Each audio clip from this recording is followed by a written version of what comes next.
విద్యార్థులందరికీ ఇంకోసారి సుస్వాగతం. ఈరోజు మంగళవారం పాలిటీ అండ్ మ్యాప్స్కి సంబంధించిన కరెంట్ అఫైర్స్ మీకు ఎక్స్ప్లెయిన్ చేస్తాను. నేటి డిస్కషన్లో ముఖ్యంగా 3 విషయాలు ఉన్నాయి. ఒకటి, ఎలక్ట్రానిక్ ఓటింగ్ మెషిన్స్ గురించి. అసలు ఎలక్ట్రానిక్ ఓటింగ్ మెషిన్స్ యొక్క ఆరిజిన్ ఏమిటి, సీక్వెన్షియల్ ఎవల్యూషన్ ఏమిటి, అలాగే దీనికి సంబంధించి ఏ కమిటీస్ అసోసియేట్ అయి ఉన్నాయి, అలాగే ఎలక్ట్రానిక్ ఓటింగ్ మెషిన్స్కి సంబంధించిన ఇష్యూ సుప్రీంకోర్టు దాకా ఎందుకు వెళ్ళింది, వీటన్నిటి గురించి ఒక 5 నిమిషాల సేపు మీకు ఎక్స్ప్లెయిన్ చేస్తాను. రెండోది, economic advisory council to the prime minister religious కంపోజిషన్స్కి సంబంధించి కంపారిజన్ తీసుకొచ్చింది.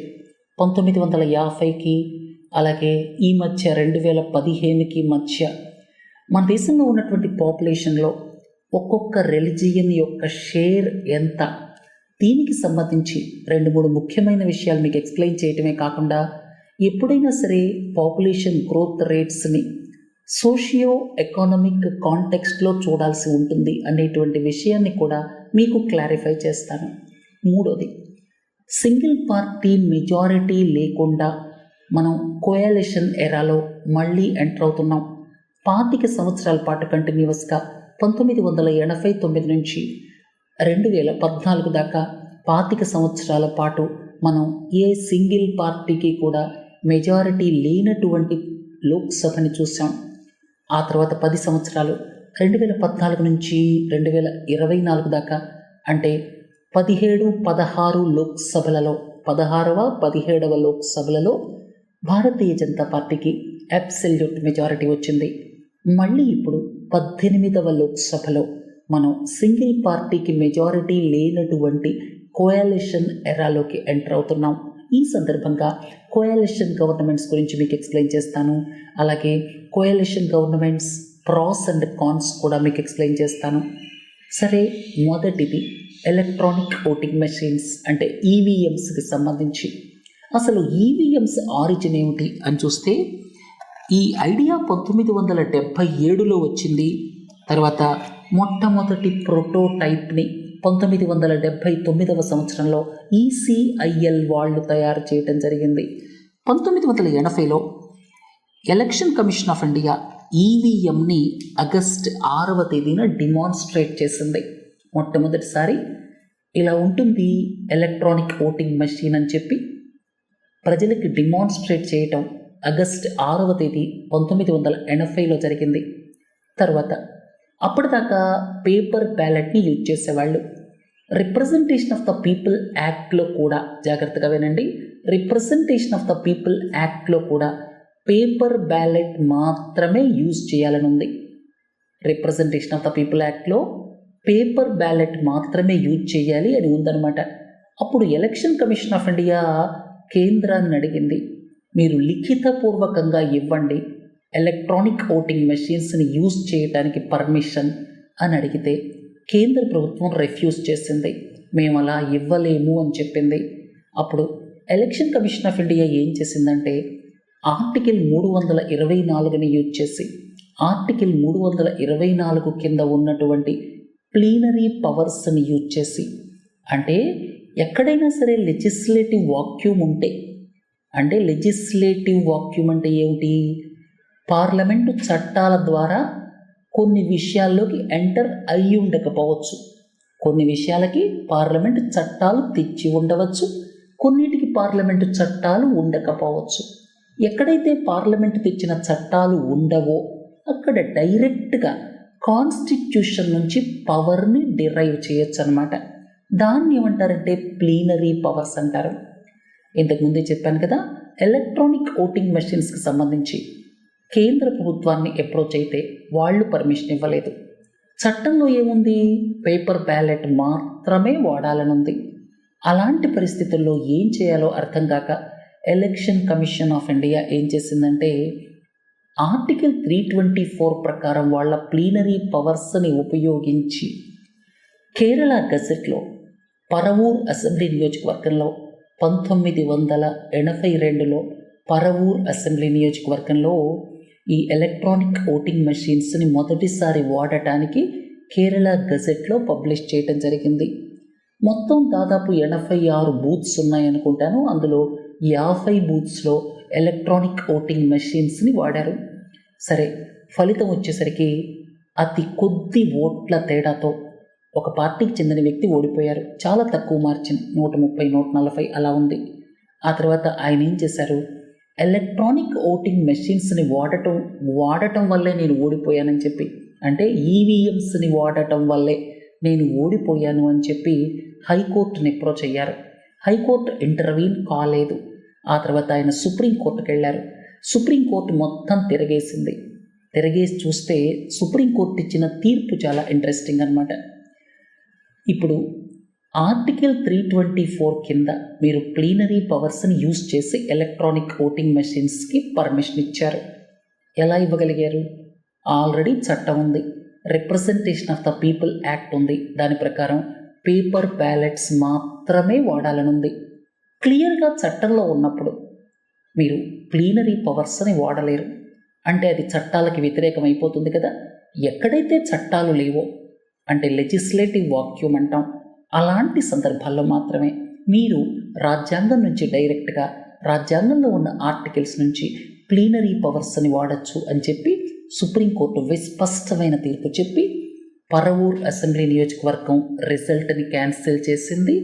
ఆ తర్వాత మళ్ళీ ఎలక్షన్ జరిగితే ఎవరైతే ఓడిపోయారో ఆయన కొద్ది తేడాతో గెలిచారు. ఇది ఎలక్ట్రానిక్ ఓటింగ్ మెషిన్స్కి ఇనిషియల్ స్టేజెస్లో ఎదుర్కోబడినటువంటి ప్రాబ్లమ్స్.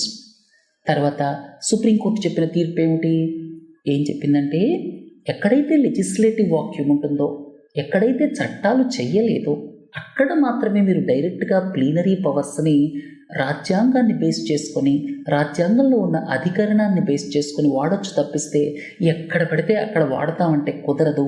ప్లీనరీ పవర్స్ కూడా లిమిటేషన్స్ ఉన్నాయి. Already legislative representation of the people act ఉంది. అది చట్టసభల్లో పాస్ అయినటువంటి చట్టం.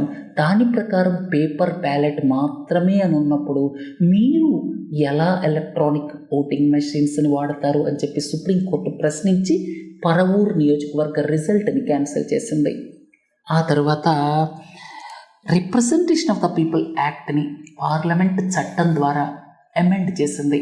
పార్లమెంటులో రిప్రజెంటేషన్ ఆఫ్ ద పీపుల్ యాక్ట్ని అమెండ్ చేసి ఎలక్ట్రానిక్ ఓటింగ్ మెషిన్స్ని కూడా వాడవచ్చు అని చెప్పి చట్టం తీసుకురావటం జరిగింది. ఆ తర్వాత ఎలక్ట్రానిక్ ఓటింగ్ మెషిన్స్ విరివిగా అమల్లోకి వచ్చాయి. ఇక ఎవల్యూషన్ అంతా మీకు చెప్తున్నాను. 1990లో electronic reforms committee, Dinesh Goswami committee అనమాట, ఆయనే రికమెండ్ చేశారంటే టెక్నికల్ ఎగ్జామినేషన్ చేయించండి ఈవీఎంస్ని. టెక్నికల్ ఎగ్జామినేషన్ చేయించిన తర్వాత టెక్నికల్ కమిటీ రిపోర్ట్ని బేస్ చేసుకొని ఇంప్లిమెంట్ చేద్దాము అని చెప్పడం జరిగింది. అలాగే ఎక్స్పర్ట్ కమిటీ ఫామ్ చేయటం, వాళ్ళు రికమెండ్ చేయటం జరిగిపోయాయి. 16 అసెంబ్లీ ఎలక్షన్స్లో, అంటే 16 అసెంబ్లీ నియోజకవర్గాల్లో 1998లో యూజ్ చేశారు. ఆ తర్వాత మొట్టమొదటిసారి 2004 లోక్సభ ఎలక్షన్స్లో అన్ని నియోజకవర్గాల్లో కూడా యూజ్ చేశారు. ఆల్ 543 కాన్స్టిట్యువెన్సీస్ 2004లో జరిగినటువంటి లోక్సభ నియోజకవర్గ ఎలక్షన్స్లో అన్ని నియోజకవర్గాల్లో కూడా ఈ ఎలక్ట్రానిక్ ఓటింగ్ మెషిన్స్ యూజ్ చేశారు. ఇప్పుడు 2024 ఎలక్షన్స్ 18th లోక్సభ కాబట్టి 2004 ఎలక్షన్స్ వచ్చేసరికి 14th లోక్సభ అవుతుందన్నమాట. సో 14th లోక్సభ ఎలక్షన్స్లో 2004లో ఈవీఎంస్ అన్ని లోక్సభ నియోజకవర్గాల్లో యూజ్ చేయడం జరిగింది. తర్వాత ఇంకొక ముఖ్యమైన విషయం ఏంటంటే, ఎలక్ట్రానిక్ ఓటింగ్ మెషిన్స్ ఇంప్లిమెంట్ చేయడానికి రిప్రజెంటేషన్ ఆఫ్ ద పీపుల్ యాక్ట్లో ఈ 61A అనేటువంటి సెక్షన్ ఏదైతే తెచ్చారో, ఇక్కడ వీవీప్యాట్ మెషిన్స్ యూజ్ చేయడానికి కండక్ట్ ఆఫ్ ఎలక్షన్ రూల్స్ 1961కి అమెండ్మెంట్ చేశారు. ఇక్కడ రూల్స్కి అమెండ్మెంట్ చేసి, రూల్స్కి అమెండ్మెంట్ అంటే ఎగ్జిక్యూటివ్ చేస్తారు, చట్టాలకి సవరణలు అంటే లెజిస్లేచర్ చేస్తుంది. ఇక్కడ conduct of election rules 1961 amend చేసి వీవీప్యాట్ మెషిన్స్ని ఇంట్రడ్యూస్ చేశారు. ఇక ఈవీఎంస్ అన్నీ కూడా వీవీప్యాట్ మెషిన్స్తో కంప్లీట్గా బ్యాకప్ అయింది. ఎప్పుడంటే 2019 లోక్సభ ఎలక్షన్ల నుంచి, అంటే 17th లోక్సభ ఎలక్షన్స్ నుంచి కంప్లీట్గా all EVMs are backed by VVPAT machines. అంతేకాకుండా ర్యాండమ్గా ఒక అసెంబ్లీ నియోజకవర్గంలో 5 బూత్స్కి సంబంధించి ర్యాండమ్గా వీవీప్యాట్ స్లిప్స్ని కౌంట్ చేసి ఈవీఎం కౌంట్తో క్రాస్ చెక్ చేయాలి. అర్థమైంది కదా. తరువాత ఈఏసిపిఎం, దీంతో ఎలక్ట్రానిక్ ఓటింగ్ మెషిన్స్ కథా కమామిషు కంప్లీట్ అయింది.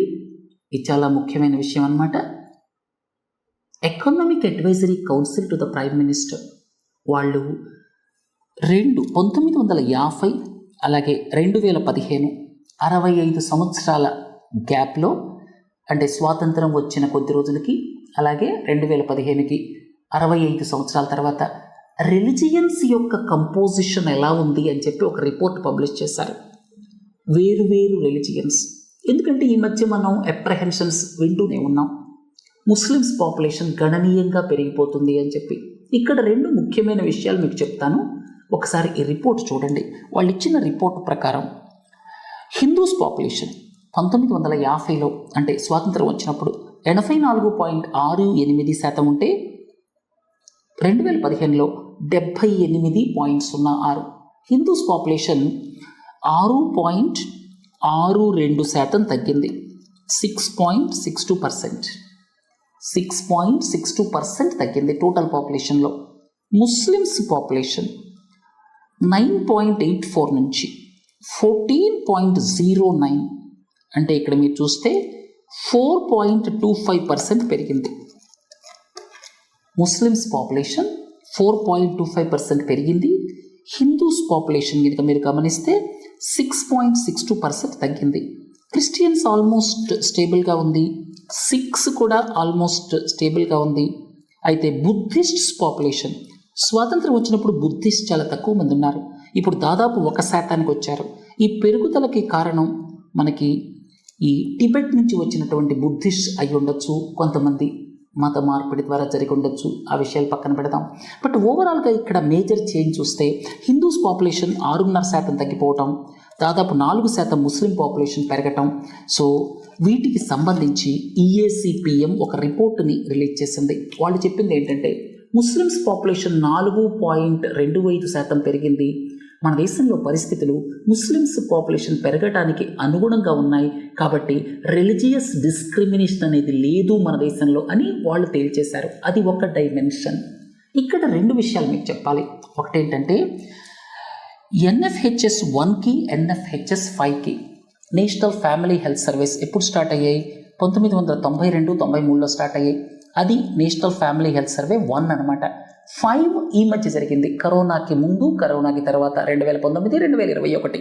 సో 30 సంవత్సరాల కాలంలో టోటల్ ఫెర్టిలిటీ రేట్ ముస్లిమ్స్కి 4.4 నుంచి 2.4% పడిపోయింది. అంటే ముస్లిమ్స్లో టోటల్ ఫెర్టిలిటీ రేట్ 2% పడిపోయింది 30 ఏళ్లలో. అదే హిందూస్ విషయానికి వస్తే 1.4% పడింది, 3.3 నుంచి 1.9, అంటే 1.4% పడింది. అంటే ముస్లిమ్స్ యొక్క టోటల్ ఫెర్టిలిటీ రేట్ ఎక్కువగా ఉండటం వల్ల అది ఫాస్ట్గా కిందకి వెళ్ళిపోతుంది. ఎన్ఎఫ్హెచ్ఎస్ 5 ప్రకారం ముస్లిమ్స్ టోటల్ ఫెర్టిలిటీ రేట్ 2.4%, హిందూస్లో 1.9%.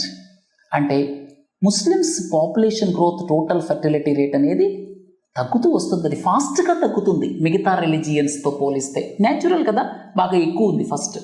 ఇంకొక ముఖ్యమైన డైమెన్షన్ ఏంటంటే మీరు ఎప్పుడైనా సరే ఈ పాపులేషన్ గ్రోత్ రేట్స్ని చూసేటప్పుడు సోషియో ఎకనామిక్ కాంటెక్స్ట్లో చూడాలి. వాళ్ళ సోషల్ స్టేటస్ ఏమిటి, ఎకనామిక్ కండిషన్స్ ఏమిటి, ఏ రిలీజియన్ అయినా కావచ్చు, ఏ క్యాస్ట్ అయినా కావచ్చు.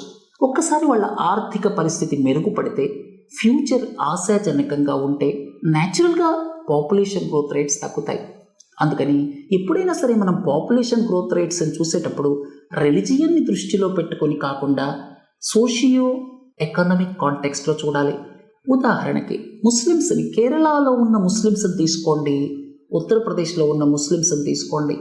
కేరళలో ఉన్న ముస్లిమ్స్ టోటల్ ఫెర్టిలిటీ రేట్ మిగతా రిలీజియన్స్ లాగే ఉంటుంది. 1.5 1.6 ఉంటుంది, తేడా ఏముండదు. ఎందుకంటే కేరళ అనేటువంటిది హ్యూమన్ డెవలప్మెంట్ ఇండెక్స్లో చాలా ముందుంది, ఉత్తరప్రదేశ్ వెనకాల ఉంది. కాబట్టి అక్కడ ఏ రిలిజియన్ తీసుకున్నా సరే టోటల్ ఫెర్టిలిటీ రేట్ ఎక్కువ ఉంటుంది. ముస్లిమ్స్ ఇంకా సోషియో ఎకనామిక్ కండిషన్ ఇంకా వెనకాల ఉండుండొచ్చు. ఆ కారణంతో ముస్లిమ్స్ యొక్క టోటల్ ఫెర్టిలిటీ రేట్ ఉత్తరప్రదేశ్లో హిందూస్ కంటే కొంచెం ఎక్కువ ఉండొచ్చు, అంతే తేడా. సో అందుకని హై పాపులేషన్ గ్రోత్ రేట్స్ మనం ఎప్పుడైనా సరే సోషియో ఎకనామిక్ కాంటెక్స్ట్లో చూడాలి. మీరు ఎడ్యుకేషనల్ యాక్సెస్ ఇచ్చి, హెల్త్ కేర్ యాక్సెస్ ఇచ్చి, ఎకనామిక్ ఆపర్చునిటీస్ ఇస్తే న్యాచురల్గా total fertility rates irrespective of religion పెరిగిపోతాయి. ఆఫ్ కోర్స్ డెవలప్ అయ్యేటువంటి స్టేజ్లో కొన్ని రిలీజియస్ డాగ్మాస్ ఉంటాయి, రిలీజియస్ సూపర్ స్టిషన్స్, డాగ్మాస్ ఒక్కొక్క రిలీజియన్కి వేరువేరుగా ఉండొచ్చు. ఒక రిలీజియన్లో కొంచెం ఎక్కువ ఉండొచ్చు, ఒక రిలీజియన్లో తక్కువ ఉండొచ్చు. అవి పక్కన పెడితే నార్మల్గా సోషియో ఎకనామిక్ డెవలప్మెంట్ వస్తే టోటల్ ఫెర్టిలిటీ రేట్స్ తగ్గిపోతాయి అనేటువంటిది నిర్వివాదాంశం అన్నమాట. సరే, ఈ రిపోర్టును మనం సోషియో ఎకనామిక్ కాంటెక్స్ట్లోనే చూడాలి. కోయాలిషన్ గవర్నమెంట్స్, మళ్ళీ మనం సింగిల్ పార్టీ మెజారిటీ లేనటువంటి గవర్నమెంట్ని చూస్తున్నాం.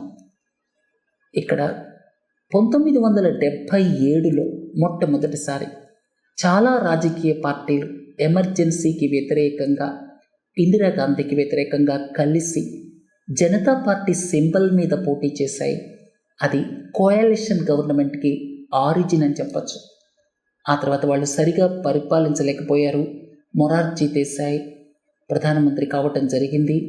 ఆ తర్వాత దాదాపు 2 సంవత్సరాలు దాటగానే ఆ గవర్నమెంట్ కూలిపోవటం చూసాం. మళ్ళీ 1980లో ఎలక్షన్స్లో ఇందిరాగాంధీ అధికారంలోకి రావటం చూసాం. తర్వాత 1989 నుంచి 2014 దాకా 25 సంవత్సరాల పాటు, మళ్ళీ చెప్తున్నాను, 1989 నుంచి 2014 దాకా దాదాపు ఈ 25 సంవత్సరాల పాటు విపి సింగ్ ఎరాతో స్టార్ట్ అయిందనమాట. మన్మోహన్ సింగ్ ఎరాతో కంప్లీట్ అయింది. ఈ 25 సంవత్సరాల్లో ఏ పార్టీకి సంపూర్ణమైన మెజారిటీ రాలేదు. ఆ తర్వాత 16వ లోక్సభ, 17వ లోక్సభ అంటే 2014 ఎలక్షన్స్, 2019 ఎలక్షన్స్లో భారతీయ జనతా పార్టీకి అబ్సల్యూట్ మెజారిటీ వచ్చింది. మళ్ళీ ఇప్పుడు 2024 ఎలక్షన్స్లో భారతీయ జనతా పార్టీకి 240 సీట్లు వచ్చాయి. సంపూర్ణమైన మెజారిటీకి 32 సీట్లు తగ్గాయి. అయితే వాళ్ళు ఎలక్షన్స్కి ముందే పెట్టుకున్నటువంటి ప్రీ పోల్ అలయన్స్ ఏదైతే ఉందో, తెలుగుదేశం, జనతాదళ్ యునైటెడ్ లాంటి పార్టీస్తో కలిసి ప్రీ పోల్ అలయన్స్ ఏదైతే పెట్టుకున్నారో ఆ ప్రీ పోల్ అలయన్స్కి మాత్రం సంపూర్ణమైన మెజారిటీ వచ్చింది. 293 సీట్లు వచ్చాయి. 53 సీట్లు కోయాలిషన్ పార్ట్నర్స్కి వస్తే 240 బీజేపీకి వచ్చాయి. సో మళ్ళీ మనం ఈ coalition governments without single party మెజారిటీలోకి ఎంటర్ అవుతున్నాం. ఇప్పుడు పెద్ద ఇన్స్టెబిలిటీ గురించి మాట్లాడాల్సిన పని లేదు. 1977లో వచ్చినటువంటి మొరార్జీ దేశాయ్ గవర్నమెంట్ 2 సంవత్సరాల్లోనే కూలిపోయింది. విపి సింగ్ ప్రభుత్వం 1989లో త్వరగా కూలిపోవడంతో 2 సంవత్సరాల్లోనే ఎన్నికలు వచ్చాయి.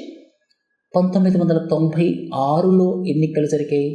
అప్పుడు ఏర్పడ్డటువంటి కోయాలిషన్ గవర్నమెంట్స్, నేషనల్ ఫ్రంట్ గవర్నమెంట్స్ 2 ఏళ్లలోనే కూలిపోవడంతో మళ్ళీ ఎలక్షన్లు వచ్చాయి. ఆ తర్వాత 1.5 ఇయర్లోనే కూలిపోవడంతో మళ్ళీ ఎలక్షన్లు వచ్చాయి. ఓవరాల్గా కోయాలిషన్ గవర్నమెంట్స్ 1999 దాకా అంత స్టేబుల్గా లేవని చెప్పాలి. 1999 తరువాత స్టేబుల్గానే ఉన్నాయి కోయాలిషన్ గవర్నమెంట్స్. అటల్ బిహారీ వాజ్పేయి గవర్నమెంట్ కావచ్చు, మన్మోహన్ సింగ్ 2 టర్మ్స్ కావచ్చు, సింగిల్ పార్టీ మెజారిటీ లేనటువంటి కోయాలిషన్ గవర్నమెంట్స్ స్టేబుల్గా పరిపాలించగలిగాయి. ఇప్పుడు మళ్ళీ మనం కోయాలిషన్ ఎరాలో ఎంటర్ అయ్యాం 18వ లోక్సభ ఎన్నికల తర్వాత. అయితే ప్రస్తుతం స్టేబుల్ గవర్నమెంట్స్ ఉండే అవకాశం ఉంది. అందులో ఏ రకమైనటువంటి సందేహాలకి తావులేదు. ప్రిన్సిపల్ పార్టీ భారతీయ జనతా పార్టీకి 240 సీట్లు ఉన్నాయి. సో 293 కోయాలిషన్ పార్ట్నర్స్కి ఉన్నాయి. కాబట్టి ఈ కోయాలిషన్ గవర్నమెంట్ ముందుకెళ్ళటానికి ఏ రకమైన అవరోధాలు ఉండవు. అయితే 2 టర్మ్స్ ప్రధానమంత్రి నరేంద్ర మోడీ గారి గవర్నమెంట్ ఏదైతే ఉందో 2 టర్మ్స్ సంపూర్ణమైన మెజారిటీతో పరిపాలించిన తర్వాత ఇప్పుడు కోయాలిషన్ గవర్నమెంట్ ఏర్పాటు చేయాల్సి వచ్చింది. ఇప్పుడు ఎక్కువ కన్సిలియేషన్ అలాగే ఈ డైలాగ్ అండ్ డెలిబరేషన్స్ ఎక్కువ అవసరం అవుతాయన్నమాట. ఈ విషయాన్ని కొత్త ప్రభుత్వం గమనించి పరిపాలించవలసి ఉంటుంది. అంటే కోయాలిషన్ పార్ట్నర్స్ని తీసుకెళ్లటమే కాకుండా తనతో పాటు అందరితోటి సంప్రదింపులు జరపటం, అలాగే స్టేట్స్ని పరిగణలోకి తీసుకొని ఇప్పుడు కొత్త డైమెన్షన్ తోటి కేంద్ర ప్రభుత్వం ముందుకెళ్లాల్సి ఉంటుంది. ఎక్కువ రీకన్సిలియేషన్, డెలిబరేషన్స్ అలాగే డైలాగ్ వీటి అవసరం ఎక్కువ ఉంటుందన్నమాట. సరే, కోయాలిషన్ గవర్నమెంట్స్ ప్రాస్ అండ్ కాన్స్ ఇక్కడ ఎక్స్ప్లెయిన్ చేశాను. ప్రాస్ అంటే పాజిటివ్స్. రీజనల్ ఆస్పిరేషన్స్ కోయాలిషన్ గవర్నమెంట్స్ ద్వారా ఫుల్ఫిల్ అయ్యే అవకాశం ఉంది. తర్వాత కోఆపరేటివ్ ఫెడరలిజం కూడా స్ట్రెంగ్తన్ అయ్యే అవకాశం ఉంది. చెక్స్ అండ్ బ్యాలెన్సెస్ ఉండటంతో ప్రభుత్వాలు జాగ్రత్తగా పనిచేస్తాయి. మెజారిటేరియనిజం, మైనారిటీయిజం అలాగే మైనారిటీ అప్పీస్మెంట్ ఇవి లేకుండా ప్రభుత్వాలు పనిచేసే అవకాశం ఉంటుందన్నమాట. సరే, డిసడ్వాంటేజెస్, ఇన్స్టెబిలిటీ మీకు ఇంతకుముందే చెప్పాను. 1977, 89 చాలా సందర్భాల్లో 2-3 సంవత్సరాల్లోని లోక్సభ ఎలక్షన్స్ రావటం మనం చూసాం. తర్వాత వాళ్ళు ప్రోగ్రెస్ ఆఫ్ ద నేషన్ని టోటాలిటీలో చూడలేకపోవచ్చు. ఒకళ్ళు ఒక్కొక్క రకంగా లాగుతూ ఉండొచ్చు డిఫరెంట్ డిమాండ్స్ తోటి. అది పెద్ద డిసడ్వాంటేజ్. అలాగే నేషన్ యొక్క స్టాండింగ్ ప్రపంచ దేశాల్లో కొంచెం డౌన్ అవ్వచ్చు కోయాలిషన్ గవర్నమెంట్ ఉన్నప్పుడు. అర్థమైంది కదా? అంతకుమించి ఇప్పుడు పెద్ద మార్పులే ఉండవు. ఇంతకుముందు 2 టర్మ్స్లో ఎలా ప్రభుత్వం పరిపాలించిందో ఇప్పుడు కూడా దాదాపు అదే విధంగా ముందుకెళ్ళేటువంటి అవకాశం ఉంది. కాకపోతే highest degree of accommodation, reconciliation అవసరం ఉంటుంది అనేది ఇప్పుడున్నటువంటి ప్రభుత్వం గుర్తుపెట్టుకోవాలి. సరే, ఈ లెక్చర్ని ఇంతటితో ముగిద్దాం. రేపు ఎకానమీకి సంబంధించినటువంటి మోస్ట్ ఇంపార్టెంట్ లెక్చర్ మీకు ప్రజెంట్ చేయబోతున్నాను. అది మానిటరీ పాలసీ కమిటీకి సంబంధించి. తప్పకుండా చూడండి. నమస్తే.